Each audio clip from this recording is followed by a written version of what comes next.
Some of the toughest reaction to the release of Bo Bergdahl has come from people who were personally involved in his story. Members of his unit say he served without honor or distinction, and parents of some fallen soldiers say their sons would be alive if Bergdahl had not gone missing from his post. Joining us now from California, Josh Cornelison, who was a medic in Bergdahl's unit. And here in Washington, Cheryl Brandis and Ken Lucione, parents of Private First Class Matthew Martinek, who was killed on patrol in Afghanistan in 2009. One of the reasons there has been so much controversy this week is because the Obama administration has pushed back against some of your claims. Here is Defense Secretary Hagel on whether soldiers were actually killed looking for Bo Bergdahl. Here he is. I do not know of specific circumstances or details of U.S. soldiers dying as a result of efforts to find and rescue Sergeant Bergdahl. Cheryl, the Pentagon points out that Matthew was killed in September, more than 2 months after Bergdahl disappeared, and they question the connection. Your reaction? They didn't find him. They still kept looking for him. That's what they were doing. I guess when it first happened, they shut everything down, but the missions kept up, trying to look for him and rescue him. Ken, the military points out that 5 soldiers were killed in the 3 months after Bergdahl disappeared, and 8 soldiers in that part of Afghanistan were killed in the same 3 months the previous year. I don't think they're in any way trying to diminish your loss of your son, but they are pushing back on this idea that there's a link and that somehow this is being blamed on Bergdahl's desertion. I'll say 2 things to that. First off, the people that were there, the people in Matt's platoon, the people in Matt's company, all say that this was the mission.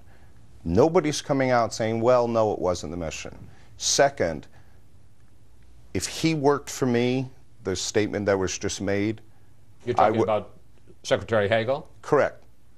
As a businessman, I would say, you're in charge. If you don't know, then you shouldn't be in charge. They know. American people know that this is not being handled properly. The Army knows what went on. And what's frustrating is, why not tell the truth? I mean, whether or not he deserted, was captured in a battle, slept-walked, they would have had to go after him. Now, the fact that he voluntarily left hurts us because we may not have been here if he didn't do that. But this is the confusing thing. The truth is not that bad. Josh, the whole point of this hour is to try to get at the truth. You were a friend of their son, of Matthew. Take us back to the weeks and months after Bergdahl disappeared. How much did that affect and change what your unit and Matthew's unit were doing? After Bo Bergdahl purposely and willfully walked away, every single mission that we did was focused on finding Bergdahl. Maybe not every single mission was kicking down a Kalat door because we had intel that Bergdahl was there, but we were finding people, we were finding either locals that had said they had information about where Bo Bergdahl was, or maybe we were just trying to go and talk with the locals to see if they knew anything about Bo Bergdahl. But every single mission after Bergdahl left was tilted towards finding Bo Bergdahl, every single mission.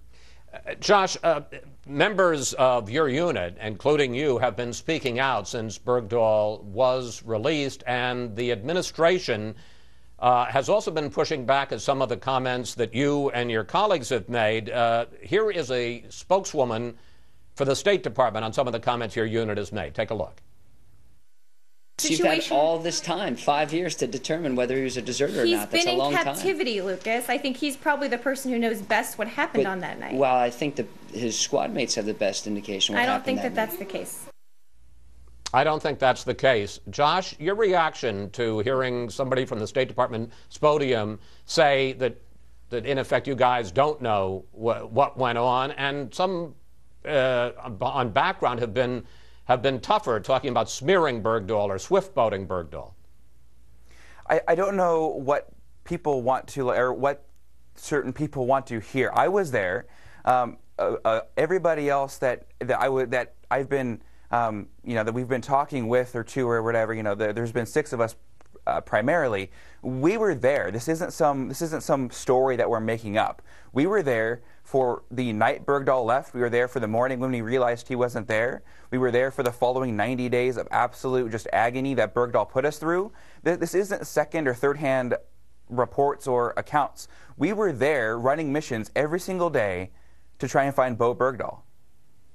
The Army asked all of you to sign non-disclosure agreements while Bergdahl was in captivity, I guess because obviously they didn't want you saying things that might endanger him.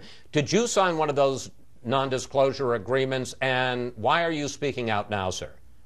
I did. The main reason I'm speaking out now is because over the last 5 years, there's been a lot of kind of mixed details about what happened with Bo Bergdahl, and the American public needs to be educated that Bo Bergdahl is not a hero, that he did not serve with honor or any kind of distinction, that he is a deserter that purposefully and willfully walked away from his post, and he needs to be held 100% accountable for putting the lives of not only myself and my platoon and my unit and everybody in eastern Afghanistan in danger. He needs to be held accountable for that. Summing up here, and Cheryl, let me start with you. What part, and I know this must be deeply emotional for you, among other things, it brings up Matthew's loss in 2000, and what part of this week since Bergdahl was released, what part of this week disturbs you the most? I guess as a mom, I don't want to see another mom go through this. Releasing the 5 Taliban, extremely dangerous for our country. Finding out that we're going to be minimizing our troops over there come 2016, 5,000 troops, that's a massacre waiting to happen. That's not good. Especially, that gives these Taliban leaders a year to prepare to take back Afghanistan. And when they do, it's going to be hard. It's going to be they're going to be going for it. This is bad. Ken, final thought. What about this week? All aspects of it. Well, it tears the scabs, and it was like it happened yesterday, and it hurts. And when Cheryl said, we don't want another mother to go through this, to be treated this way, we're just regular people. And, so many people don't keep up with what's going on.